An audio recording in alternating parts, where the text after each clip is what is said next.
ہرقل شاہ روم نے قریش کے قافلے میں ایک آدمی بلانے کو بھیجا اور اس وقت یہ لوگ تجارت کے لیے ملک شام گئے ہوئے تھے اور یہ وہ زمانہ تھا جب رسول اللہ صلی اللہ علیہ وسلم نے قریش اور ابو سفیان سے ایک وقتی عہد کیا ہوا تھا۔ جب ابو سفیان اور دوسرے لوگ ہرقل کے پاس ایلیا پہنچے جہاں ہرقل نے دربار طلب کیا تھا، اس کے گرد روم کے بڑے بڑے لوگ، علماء، وزراء و امراء بیٹھے ہوئے تھے۔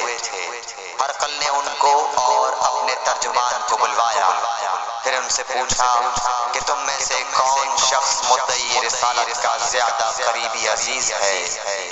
ابو سفیان کہتے ہیں کہ میں بول اٹھا کہ میں اس کا سب سے زیادہ قریبی رشتہ دار ہوں۔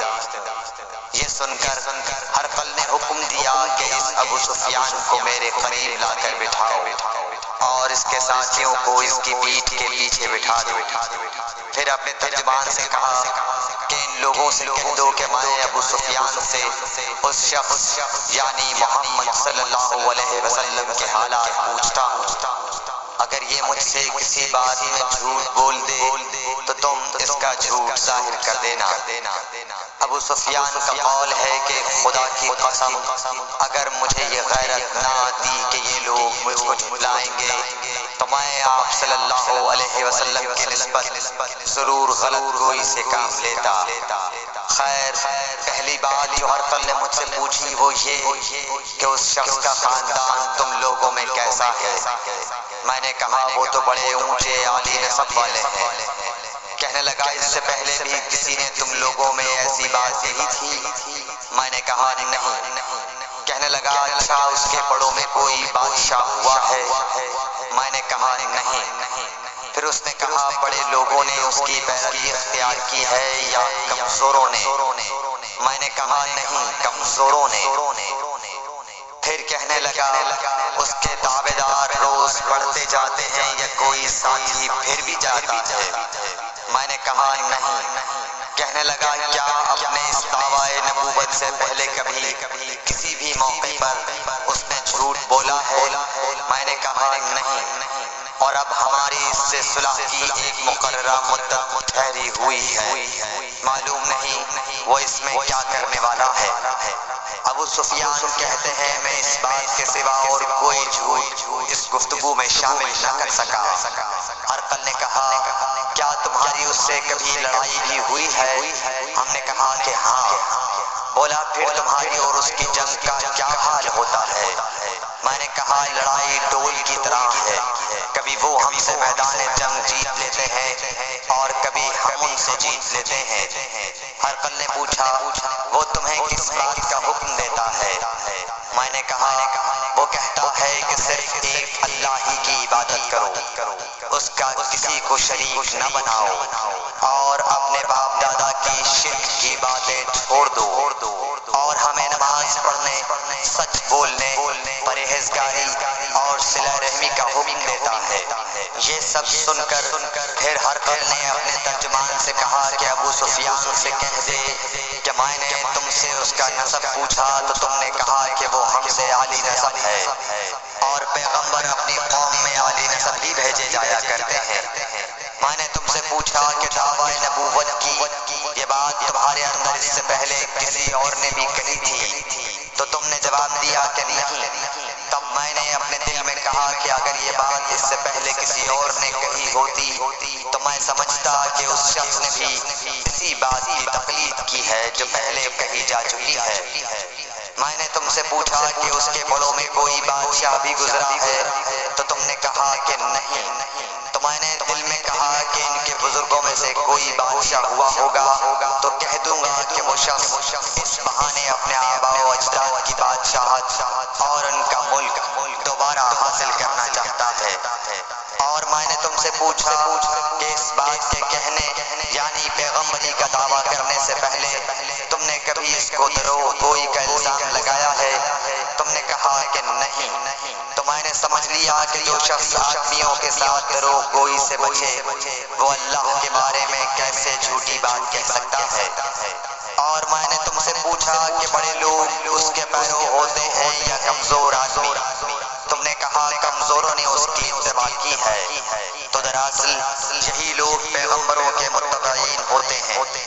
اور میں نے تم سے پوچھا کہ اس کے ساتھی بڑھ رہے ہیں یا کم ہو رہے ہیں؟ تم نے کہا کہ وہ بڑھ رہے ہیں، اور ایمان کی کیفیت یہی ہوتی ہے حتیٰ کہ وہ کامل ہو جاتا ہے۔ اور میں نے تم سے پوچھا کہ آیا کوئی شخص اس کے دین سے ناخوش ہو کر مرتد بھی ہو جاتا ہے؟ تم نے کہا نہیں۔ تو ایمان کی خاصیت بھی یہی ہے، جن کے دلوں میں اس کی مسرت رچ بس جائے وہ اس سے لوٹا نہیں کرتے۔ اور میں نے تم سے پوچھا کہ آیا وہ کبھی عہد شکنی کرتے ہیں؟ تم نے کہا نہیں۔ پیغمبروں کا یہی حال ہوتا ہے، وہ عہد کی خلاف ورزی نہیں کرتے۔ اور میں نے تم سے کہا کہ وہ تم سے کس چیز کے لیے کہتے ہیں؟ تم نے کہا کہ وہ ہمیں حکم دیتے ہیں کہ اللہ کی عبادت کرو، اس کے ساتھ کسی کو شریک نہ ٹھہراؤ، اور تمہیں بتوں کی پرستش سے روکتے ہیں، سچ بولنے اور پرہیزگاری کا حکم دیتے ہیں۔ لہٰذا اگر یہ باتیں جو تم کہہ رہے ہو سچ ہیں تو ان قریب وہ اس جگہ کا مالک ہو جائے گا کہ جہاں میرے یہ دونوں پاؤں ہیں۔ مجھے معلوم تھا کہ وہ پیغمبر آنے والا ہے، مگر مجھے یہ معلوم نہیں تھا کہ وہ تمہارے اندر ہوگا۔ اگر میں جانتا کہ اس تک پہنچ سکوں گا تو اس سے ملنے کے لیے ہر تکلیف گوارا کرتا۔ اگر میں اس کے پاس ہوتا تو اس کے پاؤں ہوتا۔ ہرقل نے رسول اللہ صلی اللہ علیہ وسلم کا وہ خط منگایا جو آپ نے وحیہ کلبی رضی اللہ تعالیٰ عنہ کے ذریعے حاکم بصرہ کے پاس بھیجا تھا، اور اس نے وہ ہرقل کے پاس بھیج دیا تھا۔ پھر اس کو پڑھا تو اس میں لکھا تھا، اللہ کے نام کے ساتھ جو نہایت مہربان اور رحم والا ہے۔ اللہ کے بندے اور اس کے پیغمبر محمد صلی اللہ علیہ وسلم کی طرف سے یہ خط ہے شاہ روم کے لیے۔ اس شخص پر سلام ہو جو ہدایت کی پیروی کرے۔ اس کے بعد میں آپ کے سامنے دعوت اسلام پیش کرتا ہوں۔ اگر آپ اسلام لے آئیں گے تو دین و دنیا میں سلامتی نصیب ہوگی، اللہ آپ کو دوہرا ثواب دے گا۔ اور اگر آپ میری دعوت سے روگردانی کریں گے تو آپ کی رعایا کا گناہ بھی آپ ہی پر ہوگا۔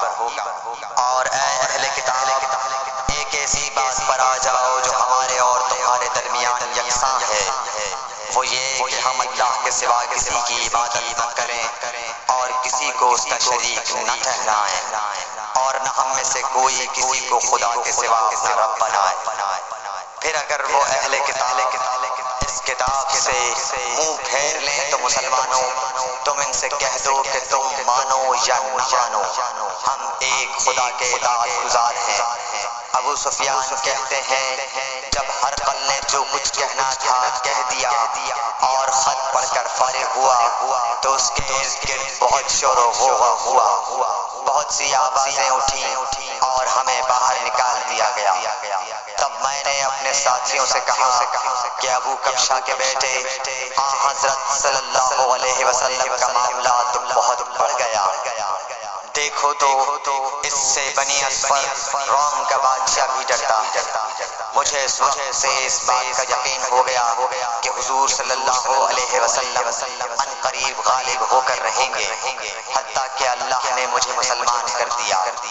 راوی کا بیان ہے کہ ابن ناطور ایلیا کا حاکم ہرقل کا مصاحب اور شام کے نصارہ کا لاٹ پادری بیان کرتا تھا کہ ہرقل جب ایلیا آیا ایک دن صبح کو پریشان اٹھا تو اس کے درباریوں نے دریافت کیا کہ آج ہم آپ کی حالت بدلی ہوئی پاتے ہیں، کیا وجہ ہے؟ ابن ناطور کا بیان ہے کہ ہرقل نجومی تھا، علم نجوم میں وہ پوری مہارت رکھتا تھا۔ اس نے اپنے ہم نشینوں کو بتایا کہ میں نے آج رات ستاروں پر نظر ڈالی تو دیکھا کہ ختنہ کرنے والوں کا بادشاہ ہمارے ملک پر غالب آ گیا ہے۔ بھلا اس زمانے میں کون لوگ ختنہ کرتے ہیں؟ انہوں نے کہا کہ یہود کے سوا کوئی ختنہ نہیں کرتا، سو ان کی وجہ سے پریشان نہ ہو۔ سلطنت کے تمام شہروں میں یہ حکم لکھ بھیجیے کہ وہاں جتنے یہودی ہوں سب قتل کر دیے جائیں۔ وہ لوگ باتوں میں مشغول تھے کہ ہرقل کے پاس ایک آدمی لایا گیا جسے شاہ غسان نے بھیجا تھا۔ اس نے رسول اللہ صلی اللہ علیہ وسلم کے حالات بیان کیے۔ جب ہرقل نے سارے حالات سن لیے تو کہا کہ جا کر دیکھو وہ ختنہ کیے ہوئے ہے یا نہیں۔ انہوں نے اسے دیکھا تو بتلایا کہ وہ ختنہ کیا ہوا ہے۔ ہرقل نے جب اس شخص سے عرب کے بارے میں پوچھا تو اس نے بتلایا کہ وہ ختنہ کرتے ہیں۔ تب ہرقل نے کہا کہ یہی محمد صلی اللہ علیہ وسلم اس امت کے بادشاہ ہیں جو پیدا ہو چکے ہیں۔ پھر اس نے اپنے ایک دوست کو رومیہ خط لکھا اور وہ بھی علم نجوم میں ہرقل کی طرح ماہر تھا۔ پھر وہاں سے ہرقل حمص چلا گیا۔ ابھی حمص سے نکلا نہیں تھا کہ اس کے دوست کا خط اس کے جواب میں آ گیا۔ اس کی رائے بھی حضور صلی اللہ علیہ وسلم کے ظہور کے بارے میں ہرقل کے موافق تھی کہ محمد صلی اللہ علیہ وسلم واقعی پیغمبر ہیں۔ اس کے بعد ہرقل نے روم کے بڑے آدمیوں کو اپنے حمص کے محل میں طلب کیا اور اس کے حکم سے محل کے دروازے بند کر لیے گئے۔ پھر وہ اپنے خاص محل سے باہر آیا اور کہا، اے روم والو، کیا ہدایت اور کامیابی میں کچھ حصہ تمہارے لیے بھی ہے؟ اگر تم اپنی سلطنت کی بقا چاہتے ہو تو پھر اس نبی صلی اللہ علیہ وسلم کی بیعت کر لو اور مسلمان ہو جاؤ۔ یہ سننا تھا کہ پھر لوگ وحشی گدھوں کی طرح دروازوں کی طرف دوڑے مگر انہیں بند پایا۔ آخر جب ہرقل نے اس بات سے ان کی یہ نفرت دیکھی اور ان کے ایمان لانے سے مایوس ہو گیا تو کہنے لگا کہ ان لوگوں کو میرے پاس لاؤ۔ جب وہ دوبارہ آئے تو اس نے کہا، میں نے جو بات کہی تھی اس سے تمہاری دینی پختگی کی آزمائش مقصود تھی، سو وہ میں نے دیکھ لی۔ تب یہ بات سن کر وہ سب کے سب اس کے سامنے سجدے میں گر پڑے اور اس سے خوش ہو گئے۔ بالآخر ہرقل کی آخری حالت